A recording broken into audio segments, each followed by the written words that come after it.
All right, how you doing? So this is my setup this year. We're about midway through the summer. It's the end of July.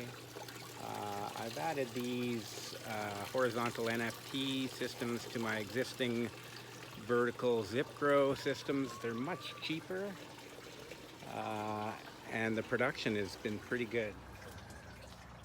So there's three individual 10-foot long sewer pipe systems.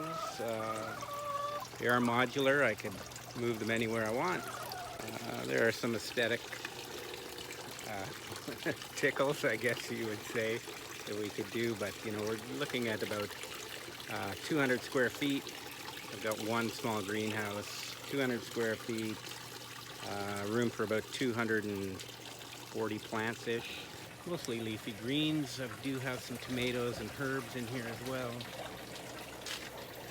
The production has been quite impressive, especially for your lettuces and your kales this year. And